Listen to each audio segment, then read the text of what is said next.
Hey everyone, this is Dr. Casey Johnson, and thank you so much for taking time to listen to the Unlock Wellness podcast. I know you're going to love today's episode with Teddy Bass. Teddy is doing some amazing work, so I'm excited to have him on to share a story with you guys. If you've been loving the Unlock Wellness podcast, be sure to jump onto iTunes, subscribe, and write a review. It really helps me out a lot, and I really appreciate all of the feedback and support. Also, be sure to follow me on social media to keep up with the latest podcast episodes. The best way to connect with me is on Instagram, Facebook, and Twitter. My username across the board is at Dr. Casey Johnson. That's DrKaseyJohnson. You can check out my website at drcaseyjohnson.com. It has all of the past podcast episodes and more information about each guest under the Listen tab. While you're on my site, be sure to check out the Shop tab, where you can check out my first book of my Healthy Children's Book series. Thank you again for listening. I hope this episode leaves you feeling inspired to start making positive changes to your health. Now it's time for today's episode. I hope you love my conversation with Teddy Bass.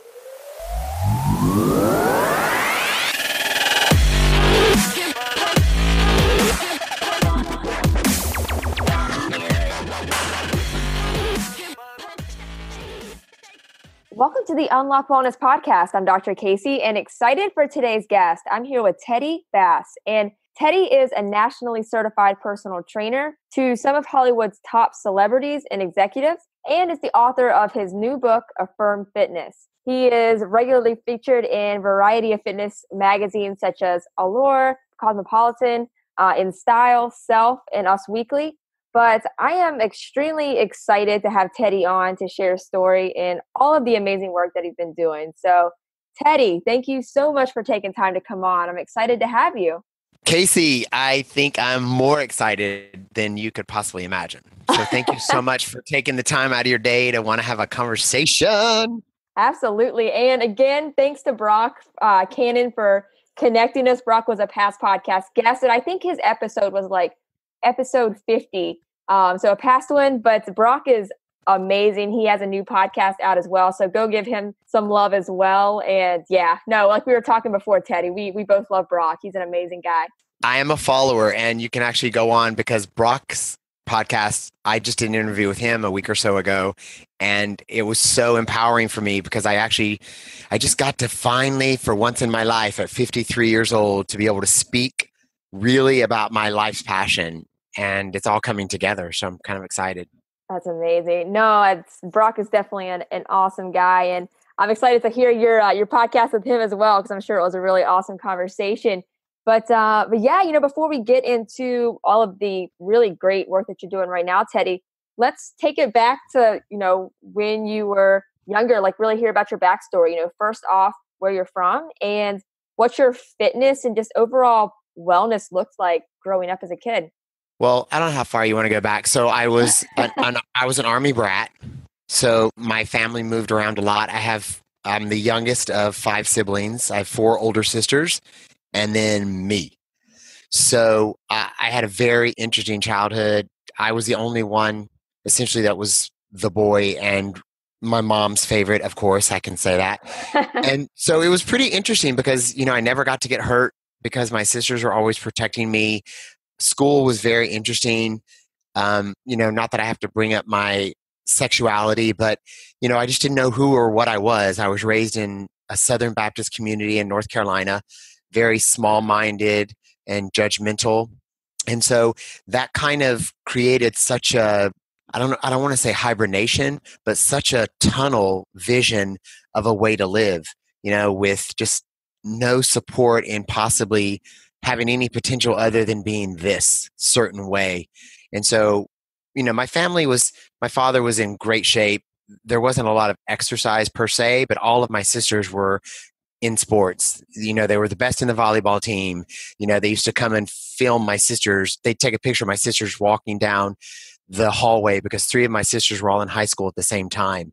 So sports and having to follow in their footsteps. I remember getting to high school and they're like, okay, what are you going to do? Your sisters were incredible. And I'm like, dude, let me just have my own life. So yeah. I ended up wrestling, and that's where I developed my best friend. And so then there was already competition set up in 11th grade because he and I were the same weight class. So we would always one of us would have to dehydrate ourselves in order to get on the spot. And so it was just like that kind of weird sort of thing. And then I ran cross country, but I wasn't really great at it, but I just want to be able to have that opportunity to say that I did it. And I believe the first time I really went in the gym myself was with my brother-in-law. And I'll never forget, my older sister's 8 years older than me. So he was kind of like I would say a big brother, but he was more like a parent to me. So like my first motorcycle, he got me. My first day in the gym I think I was 15 or 16. And Casey, I literally, we did a bench press, and I'll never forget. It wasn't even much weight, but we did it a couple times, and then we did some other stuff, and then I got sick. And I was like, not doing that again. And like I think sick, I did. Like sick from like pushing yourself too hard? Oh yeah, like barf, like full on sick. Because all I ever did in high school was legs. Because as a wrestler, I have big quads, so it was like it didn't matter. And I didn't know how to breathe at that time or anything. And then I went back again, probably at 17 or 18, and tried again for he took me to the gym, and it was like a half hour, and I did it again, and I just put it off. And I went through college and became a dancer. And so I had a different background, but then I moved to Chicago and I came out. And you know what that means. You got to look good. You got to go to the gym. And so that's actually was the start of my fitness regime, where I just went in the gym and really started learning about my body, because in kinesiology, I kind of knew the musculature. And so I just had a different awareness. And so that's when I started working out. No, that's awesome. And how did because I know you were talking about how, you joined the wrestling team and just tried to, and same thing with long distance, and you started getting into just more team sports, because you were having a trouble of feeling that sense of belonging. I feel like being a part of a team sport really helps with that, because you feel like you have the support of your team, and your team becomes your family. Did that help at all with your mental state at that age? Totally. I mean, what I can say, just because my 11-year-old is pretty shy, and in his, the first 5 years of school, he didn't have a school team.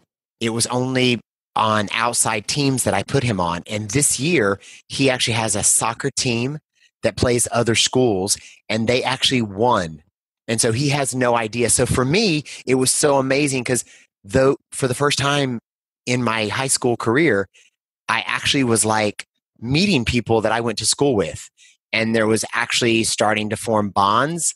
Sadly, it was such a late year. I wish it had happened earlier, because, my junior high years were tough, and then senior years were, in high school were even worse. But, I formed a deep bond with a friend. And it's so funny that we're talking about this, but we were out of touch for many years. And 3 years ago, we got back in touch with each other. And I was just talking to him yesterday. He bought 20 of my books, and I signed them to all of his undergrad doctors that work with him in ER. And he's giving them to all of them for Christmas presents. That's amazing. Yeah. So I would say highly impacted by interaction, where you have to actually build team relationships, where you have to depend on someone else and not have to make it all about yourself. Because I think that's such a downfall in school, where getting 55 countries in Africa is all on you. And my son failed a test yesterday, and he came home last night and literally cried 3 different times in a span of an hour. And for 2 hours, I started doing dances. What's up here? What's over there? What's near here? And he got it. He got all of them after 2.5, 3 hours, because, there's 21 people in a class or 25, and everyone doesn't learn the same way. And he's like me. I can't look at a piece of paper. All I look at is 55 countries. No way. And I said, no, let's just do one at a time. And so if I'd have been taught that at a young age, it would just be so amazing. So when you're on a team, it's all about the game. And I was telling Brock, I'm finishing the Landmark Forum tonight, and I learned such a valuable lesson. In most of our lives, we're just kind of in the stands complaining and witnessing, instead of actually being in the game on the 50-yard line and playing the game. And so that was my commitment to myself, is this book is my passion. And so I'm so excited to actually have this conversation with you, because I get to dissolve the past instead of making it be that thing that holds me back, it's the thing that's going to propel me into my greatness to be able to express to people that we are not who our parents made us to be. They did not do anything to us that we can't get past. And any mistakes or shame that we hold toward decisions and choices that we made when we were younger have no bearing on us in this moment unless we choose to. That's amazing. And I love your example of using the football analogy for just not being the observer and actually taking action in your life in all aspects. So I think I can't wait to dive into your book in a minute because I know it's going to be so awesome. And so whenever, kind of to take it back again, Teddy, so you started getting more serious about getting your body in shape. So where did it go from there? Because you said you're in Chicago at that point, right? Correct. Okay. So, and obviously you're in LA now. So how did that all take place? That's a pretty big jump. Well, I always knew I needed to get out of North Carolina, and I just didn't know how to do it. But when I graduated from high school, I had heard about, I looked at a couple of dance companies, and I knew Hubbard Street was there, and I didn't know what cold was until I moved there because I'm from North Carolina and it snows maybe once or twice in the winter. So I went there and got a job and started going to Hubbard Street and dancing and taking classes. And of course, I was only dancing for 2 years. So I was nowhere near the caliber that would ever make it into the company. But I was diligent on taking classes, getting a job, working, having an apartment, trying to come out in a weird sort of way. I was away from home and I was just trying to find myself. And I was, 22? So I did that for like 3 or 4 years. And I'll never forget coming out of the L, going to Michigan Avenue, and it was 55 below wind chill factor. And I was so dressed, so warm, but I was freezing. And I walked into the store at 5:30 in the morning and I picked up the phone and I called my mom. I'll never forget it. And I said, I'm done. And she's like, what do you mean? I said, I will never live another winter in Chicago. So the next year I moved. I met a friend, oddly enough, a chef who came into the award-winning restaurant that I was working at in Chicago, and amazing. His name was Barry, and he was just more than life personality, gay, and it was just so threatening to me because here I am, a North Carolina boy trying to hide myself, and he was like, oh my God, I live in Los Angeles. If you ever really want to come out and live your life, just come and live with me. And I have to tell you, it was the greatest opportunity, and it's that whole sign where you're in the right place at the right time, and the people that you need when you trust always come into play. And it was just such a sign of that. And so I literally moved out. He gave me a place to stay. I think I lived with him for probably 3 years. And I worked in his company at a catering company. And then I got my own job. And then I started studying at some of the companies here. And it was really profound to see that I didn't have a lot of training, because these were the dancers that were doing videos with Michael Jackson and all these. And I was like, ugh. So my last straw was I had a friend and he was going to take me to this audition. And I was all prepared and ready. And it was like at 1 o'clock and I was at 11 o'clock ready and he never showed up. Oh. And so to flash back to now, back then, it was so real that I'd been abandoned, that I probably wasn't good enough because this person had toured with 2 famous rockers. So here I was, this little kid. So I look back in hindsight now and the dude did me a favor, really. Right. You know what I mean? I think without looking at it like that, I mean, I couldn't have never have seen that until this conversation, actually. It was a favor because otherwise I'd have been humiliated and been like, oh my God, I'll never make it. And probably 3 months later, I met a trainer who was a dancer at a party. And from there, I started training with him. I started learning Pilates. I went to UCLA and did all their 2-year undergrad because they didn't really have a certification program. And I got ACE certified, and then I did like this kind of random certification that he was a part of. And I was all about, I was hungry. And it was, I look back now, I'm like, oh my God, it was the perfect transition because it was all about the body, helping people transform, being really a part of an integration for people to feel themselves and to know about themselves. And so I took off like wildfire. I got client, and then I got another client, and then I got another client, and then I got a celebrity client, and then I went on a movie with her, and then I met 2 more people. And who was your first celebrity client? Are you allowed to say? Christina Applegate. Oh, no big One deal. No big deal. one of one of my, but also we can say the C word, which is client, but Yeah. I have to be really honest. She is one of my best friends, Oh, that's to amazing. this day, and that's that. Oddly enough, she's one of my long term relationships. All of my long term relationships, for the most part, are women because I was raised with four women, so it makes Hmm. sense that I've struggled to this point with relationships. But I let that story go. So yes, I'm so happy that she, did an endorsement for my book, and she's filming right now. And I can just honestly say, just that's the one beautiful thing about personal training. It literally is personal, and you have to be able to transcend the ability to want to give people advice. And over those years, she introduced me to so much of my spiritual growth now. I became a practitioner, which is a spiritual therapist, through Agape, and that helped my business immensely because I stopped trying to give people advice, and I was able to navigate conversations better to where I could actually be with them and not make them do what I wanted them to do. And I could really personalize the session. And that's probably where my session started going, like half Pilates, half weights with women, and where I started introducing men to it more so they could really become efficient in an internal connection instead of just the external weight process, and just finding a balance within the masculine and the feminine. And I say that because most men think that Pilates is a feminine exercise.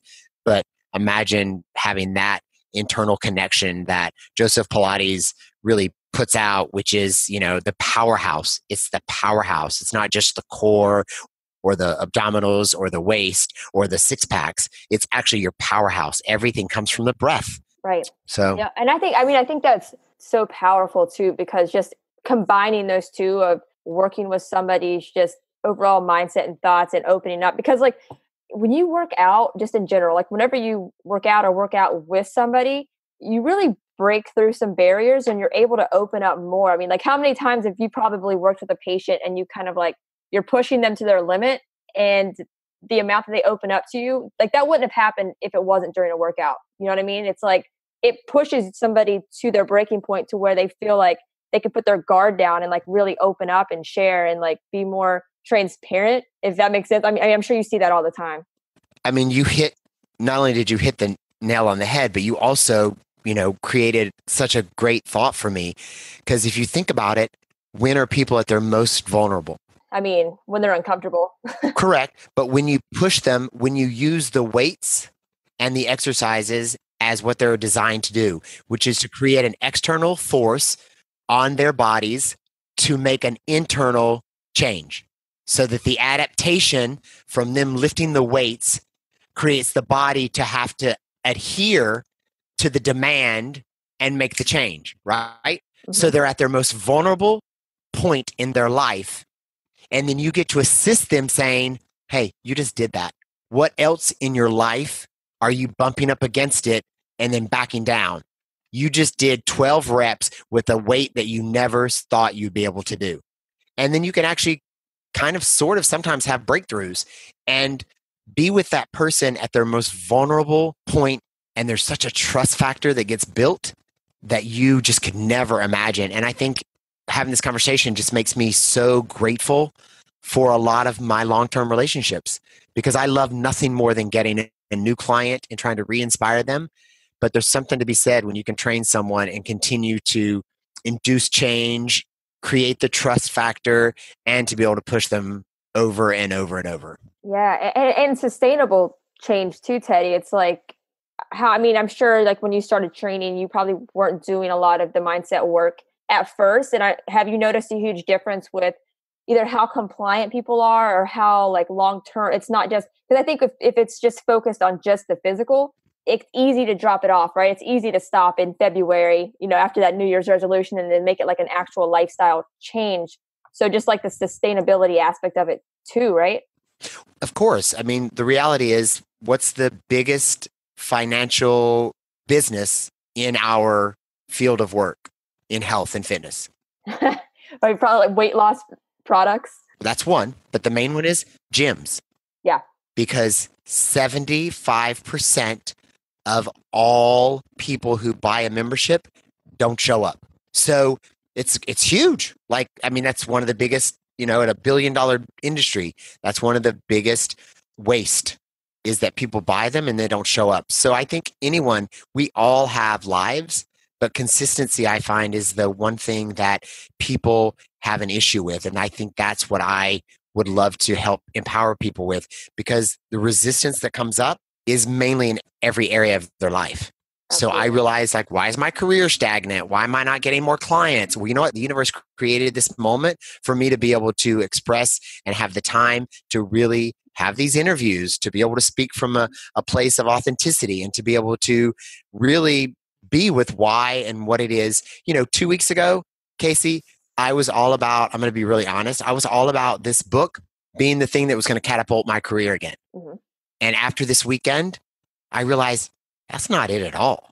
I wrote this book, for a platform, but now the platform is not about how much money I can make from the people and the places I go to speak and to talk or to get more clients, but it's literally to reach more people so that they can free themselves from all those limitations and all those moments and areas of resistance in their lives. It's not hard, but it's also not easy. But if you can find a place where we can come together and realize that it's just a story we've told ourselves.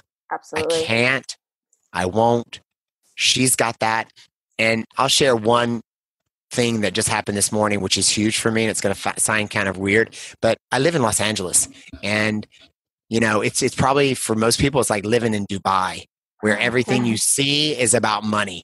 I mean, the car, for the first time, and I've lived here forever. I lived here since 1992, but I drove by a street with my son, and there was the most beautiful, brand new Ferrari Sport, black with gold rims. And for the first time I looked at it, I go, oh my God, David, look at that car. It's so beautiful. And he goes, well, Papa, it's not the first Ferrari you've ever seen. I go, no, but it's the first time I'm looking at it and admiring its beauty and not wishing that I had it or wondering why I can't have it. And he's like, really? And I go, yeah, there's been a lot of stuff in my head that kept me from appreciating things in my life. And I'm going to tell you, we're going to start doing more of it together. That's amazing. And especially at this time of the year too, when the materialism is so bumped up for like the holidays and stuff. And I can't imagine that feeling plus that feeling in Los Angeles, because like it's got to be times a million. It's it's pretty interesting. And the problem is, or not the problem, but the solution is not getting caught in it. And, again, what's the biggest thing that happens on TV? Do you see more shows or more commercials? Commercials, for sure. Buy me, pick me. You're depressed. You need this medication. Don't stop smoking. Have this cigarette or whatever. So it's pretty awesome. My son made the funniest comment the other day. He goes, I just really don't like commercials. I'm so happy we have TiVo. Right. Just fast forward through all of those. And like, Teddy, when do you think you got to that mindset as a trainer that you wanted it to be more? Do you feel like that was with Christina because she kind of opened your eyes? You kind of mentioned that to that aspect of it, or like, what do you think was the tipping point that took you from, I like working out, I like helping people physically, to this is a lot more than that, and this is like a greater purpose? To be honest, I think I talked about it a lot, and I thought it was what I was doing. But I look back, I've been a spiritual therapist since 2001. So if you hear that, you're thinking, oh, so it changed then. But I can honestly say it's probably just now happening. I thought I was being the best trainer and the most integrative, but I probably wasn't. And right now, I can honestly say, maybe right now is when I really feel that the full integration of the passion, the desire, and how to work with people really is. I have a client I've been training for about 8 months, but I've known he and his wife for years because our kids went to the same school. And he just gave me the sweetest compliment yesterday because he's been having some back issues, and he went on vacation and I got all messed up, but he's been back for 2 days, and he just looked at me and he said, I feel so much better when I'm around you. He said, you're more than just my trainer. He's like, you're good for my head. You're good for my soul. You're good for my marriage. You're good for everything. And I just hugged him. I was like, I so appreciate you saying that, because that's really all I've ever wanted to do. And I think I can honestly say in the past, I was being a trainer for me. It was all about me and what I was getting. And I had a real shift recently about I want to really give back to people and be of service to their lives so they can experience what I'm experiencing. The freedom from the bondage of our story or our lives or our past. We've all had really challenging, tough experiences in our lives, but they don't have to be how that we live our lives through those experiences. And that's been such a gift for me. And if there's any way through tips on body and mind and spirit that I can do that.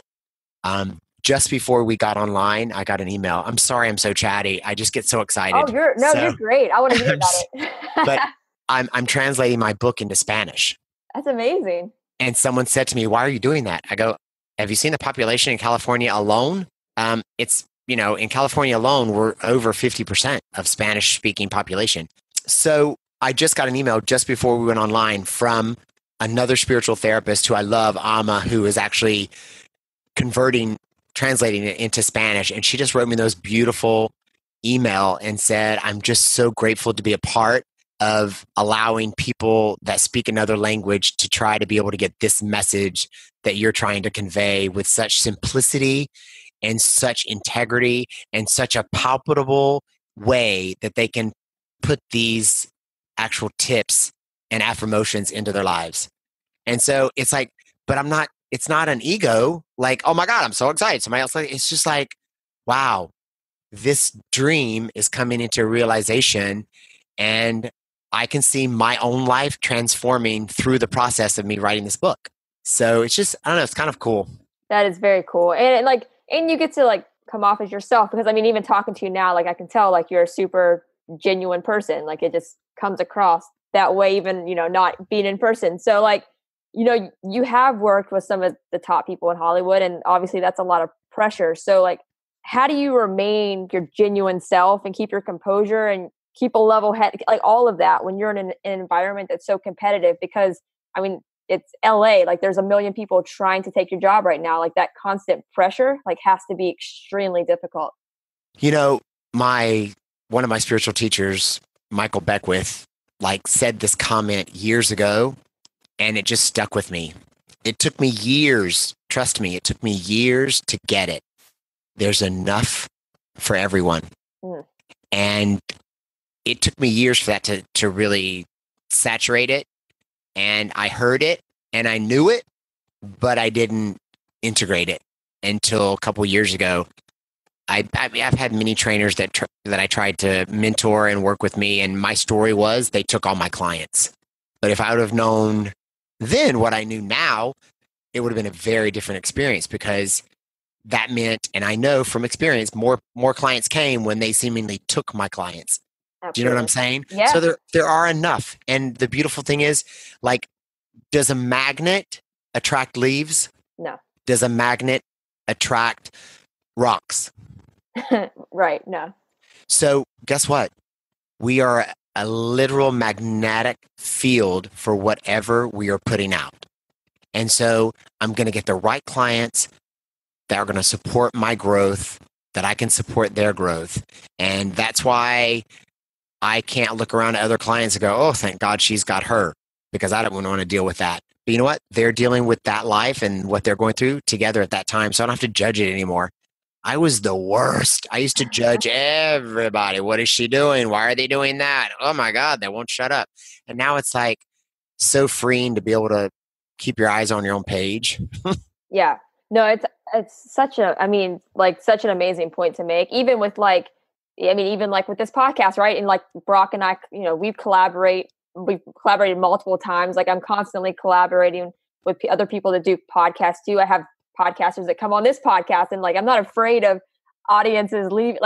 It just makes it so much stronger as a community and connecting with other people when you are willing to do it together and not so focused on just me. Yes. It's a beautiful thing when you really embrace it. Yeah. Imagine going to a voice coach and the first voice lesson you get is me.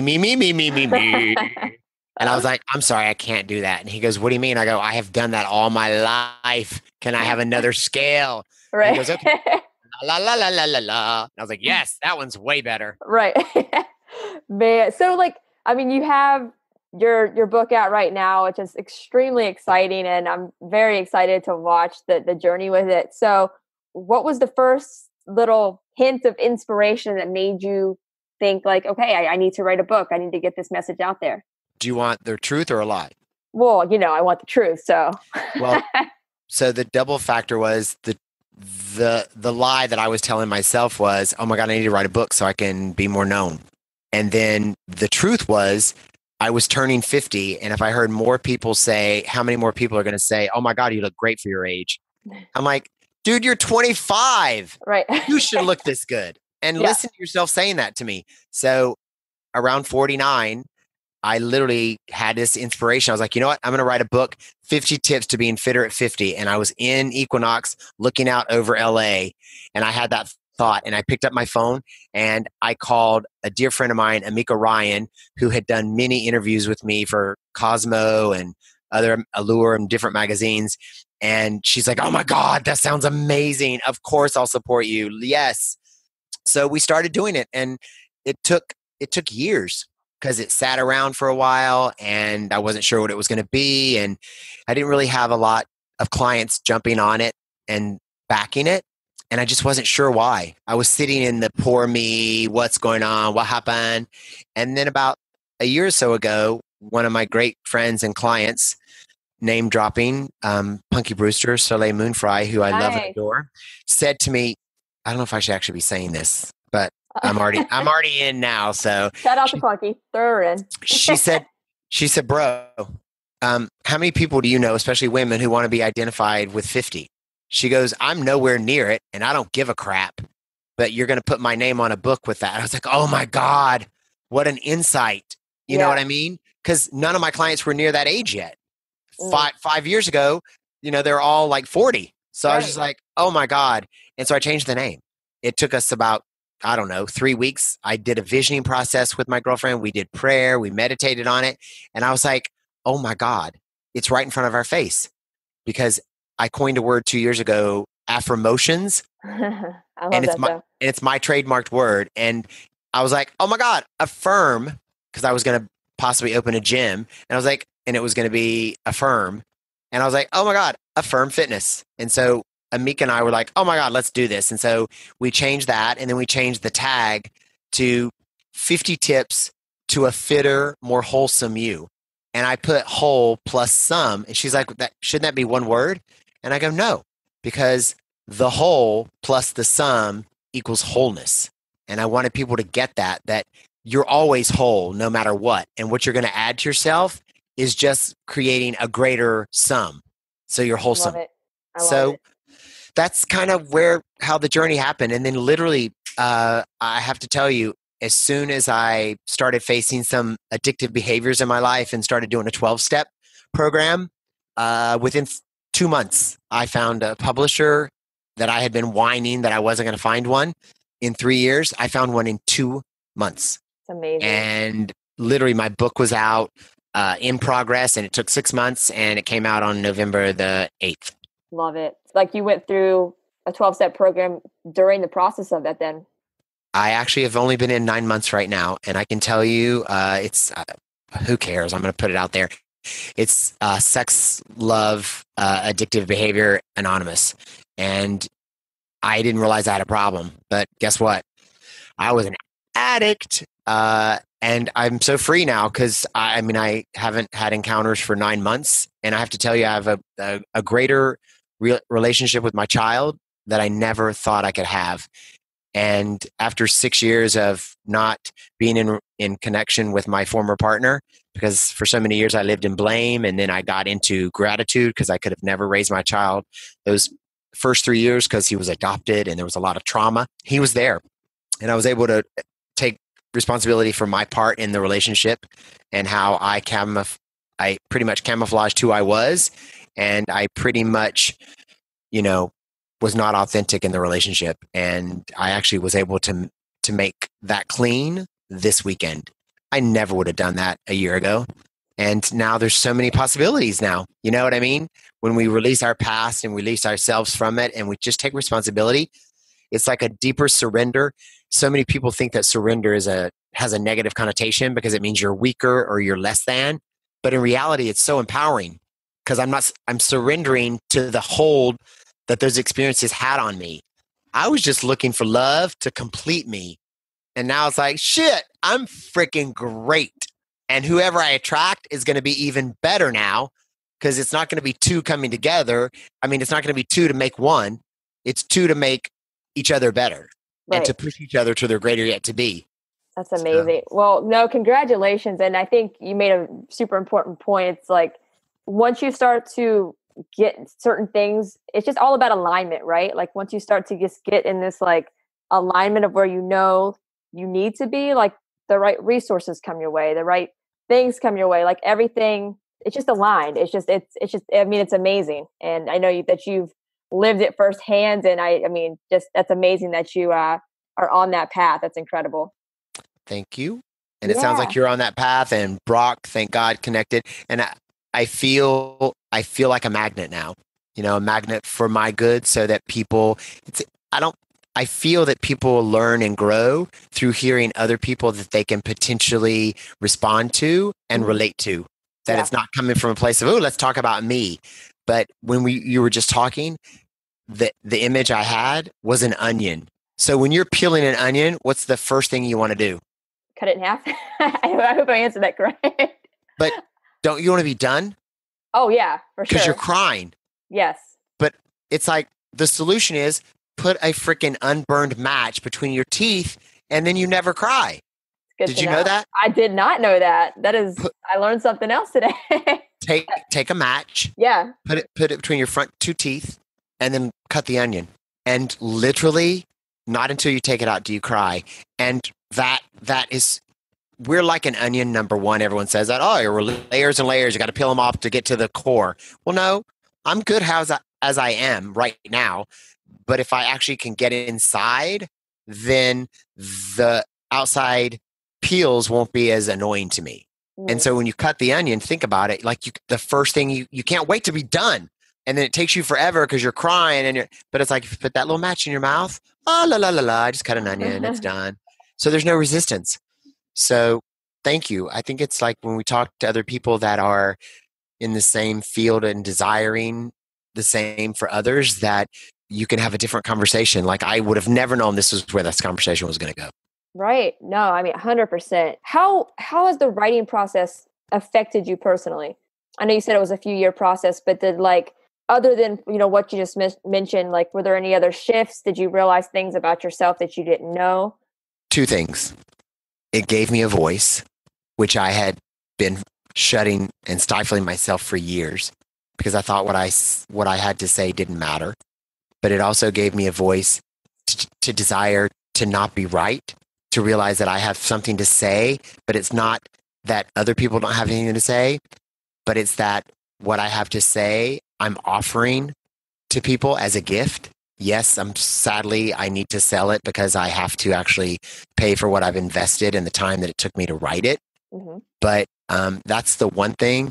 And then the second thing I think that it's offered me is an opportunity to grow, because now I already have another book that's ready to start the writing process. That's already in me. That is even a deeper conversation with more levity and more excitement, so that these were just tips. Now I'm going to have a book that's actually going to give you an opportunity to go through and do it for yourself. I love it. Do you know how, that one, it's just beginning stages, right? So probably a little bit of time before that one's out, right? Yes. Okay. Gotcha. Well, I won't make you do too much spoiler alert on that one then, but yeah, so for the people that check out your newest book, Affirm Fitness, what can they expect to find? What is your main goal for people who read it? So I think my main goal is to find something that resonates with them. So my book is not one that you just pick up and you read from cover to cover. You can, but for me, it's more about picking up a book and being able to open it to any page and find something that will inspire you. many people who are talking to me are saying it's such an easy read. And one of my great friends was here on vacation, and he was one of the first people that bought my book. And he's this beautiful man from Florida, and he works with kids, and he really wants to inspire and change the world and really help educate kids. And his name is Mario, and he's just amazing. He's an actor, and he's got his own show. But he said to me with my son at dinner, he said to my son, he goes, your dad changed my life with one of his first tips in the book. And my son's like, really? What was it? He said, be conscious when you're eating. So that's what you're doing. You're feeding your body, you're feeding your mind, and you're feeding your soul. You're not distracted by a TV. You're not distracted by a conversation that's not uplifting. And here we are having dinner, and we're talking about something that's really good, that I'm consciously taking the time to think about what I'm eating. I'm being grateful for the person who got it to my table, the person who cooked it, the person who grew it. And it's a 30-minute process. But if you imagine that's one of the tips in the book. And that can be applied to like everything. And I think that's amazing having that conversation, with your younger son as well, because I mean, to understand that at a young age is so life-changing, because most adults don't even understand that concept. So I just think that that's very profound to have as, one of the sections in your book. So I mean, it really can be applied to anything. Right. And, I've sung in a choir for many years at Agape, and Ricky Byers is our choir director, and her mom is Mama Byers, and they're from Atlanta. So I have this great connection with them or they're from Charlotte, and I'm from High Point, North Carolina. So there's just such an understanding. And Ricky had a retirement party this month, and her mom was there, and she goes, "Oh my God, you've got to talk to my mom." And I said, "Why?" And she goes, "She loves your book." She read it from cover to cover. And, this woman's, I believe Mama Byers might be 94. That's awesome.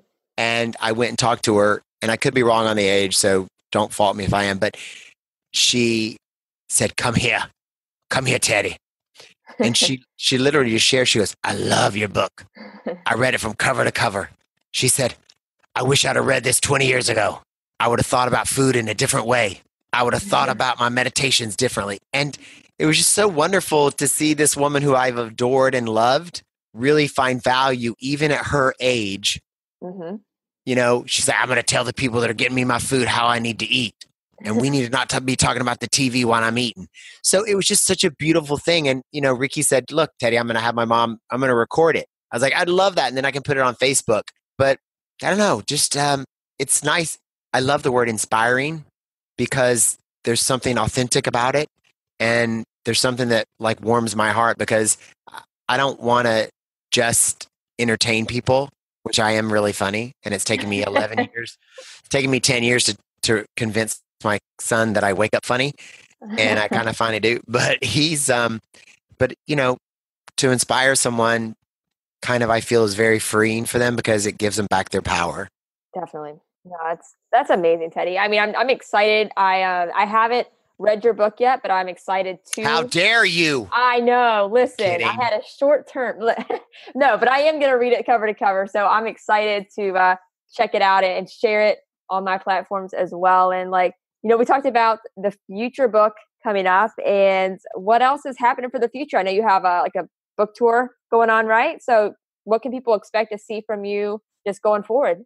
Just hopefully more of a voice and a platform. I'm going to start doing more online stuff, which I always stayed away from because I felt like I couldn't do it and I didn't know how to do it. I have a 4-week workshop that's probably I'm praying for January, but it might be February just because I'm in the middle of booking, podcast and doing my first book signing on Sunday at Agape in Los Angeles. And then I have a book launch party in LA, I hope in January. And then I'm going to go back to my city in North Carolina in February. So I'm loving it being organic, but I'm not sitting back waiting anymore, which is probably what I've done all my life. Mm-hmm. I'm just kind of taking action now, and I'm being more powerful, and I'm just putting it out there. Just like I didn't set this up. I made Brock a friend, and then Brock's like, "Oh my God, you've got to talk to my friend Casey, and she's going to know friends, and then you can do their podcast." And I feel like it gives me an opportunity not to say the same thing, because I feel like each person that we come in contact with has a different experience and a different question. And that's the beautiful thing that Absolutely. our conversation wasn't really about where I came from, but that's the beginning. But now it's like, what do we want to do? Who are we trying to reach, and what are we wanting to offer? So Absolutely. I just want to say thank you. Yeah, no, I mean, you're amazing. And I'm excited to just follow along your journey and see how many people you impact, because I know it's going to be incredible. And you were talking about just doing more things online and social media. So what is the best way for people to follow you on social media? That way they can keep up as you are more active on there as well. So I'm teddybass.com on my website. I'm Teddy Bass Fitness on Facebook, and also affirmotions.com, which is the platform that I'm hoping to expand so people can go to the site and get affirmations for themselves. And then I can actually help people create them for themselves. And also, of course, Affirm Fitness on Facebook as well. Awesome. And Instagram too, right? Instagram, Teddy B Fitness. All right. So let's do a project right now. Yes. Someone has my name on Instagram and it's inactive. Oh, did you send him a message? I did. And so I'm going to use you and we're going to connect right now. Okay. And so we're going to see that form follows consciousness. My desire is to allow that person to release it so that I can actually have my name on Instagram, so that when people come to me, Teddy B Fitness gets a little tricky, but I'd love for people to go to my Instagram and not have to go Teddy Bass Official or Teddy Bass 3 or whatever. I'd love to have Teddy Bass as my Instagram. So I'm hoping that you'll agree with me that can happen. It definitely can happen. And if you guys are listening and you want to send the other Teddy Bass a message and say, please release it to Teddy B Fitness, then that will work too. Make a little army of positive messages to the other Teddy Bass. Awesome. Love it. Awesome. But yeah, Teddy, I'll put all of your links in the show notes. That way people can just go click and give you an ad and check out all of your content that you're putting out there. And Teddy, just closing question that I ask every guest. But if you just had one piece of advice for the audience, maybe it's been your biggest takeaway on your own wellness journey so far, but if you just had one piece of advice to give, what would it be? Can I do two? You can do two. I would ask them to ask a bigger question. And then the question that I would love for them to ponder is, what do they really want? Because I think we're so clear of what we don't want. If people started focusing on the positive of what they do want, they'll see their lives shift and change exponentially just by that alone. And you do that by asking bigger questions. Not why not, but what if? So that's it. That's perfect, Teddy. No, you're amazing. And I'm excited to promote your book and help in any way that I can. And just however you need me, just reach out at any time. But just thank you so much for taking time to come on. I loved having you. Oh my God, it was a pleasure. And I love you. I got another best friend interest already. I'm giving Brock a run for his money, right? Right. Bye, Brock. All right, Teddy. Thank you so much. Pleasure. Thank you guys so much for listening to today's episode. I hope you loved my conversation with Teddy. He's doing so much positive work, so be sure to give him a follow on social media to keep up with everything that he's been working on. You can find his social media links that we talked about in the episode in the show notes, but you can also find them on my website as well at drkaseyjohnson.com. That's drkaseyjohnson.com. Click on the Listen tab. Then from there, you'll be able to see all of the past guests that have come on the Unlock Wellness podcast, read a little bit about each guest, and be able to click on their social media links, websites, all of that. So all of Teddy's information can be found on my site as well. If you guys loved today's episode with Teddy, be sure to jump onto iTunes, subscribe, and write a review. It really helps me out a lot, and I really appreciate all of the feedback and support. Thank you guys so much again for tuning into today's episode. I hope you loved it. I hope it inspires you. And most importantly, I hope you take action.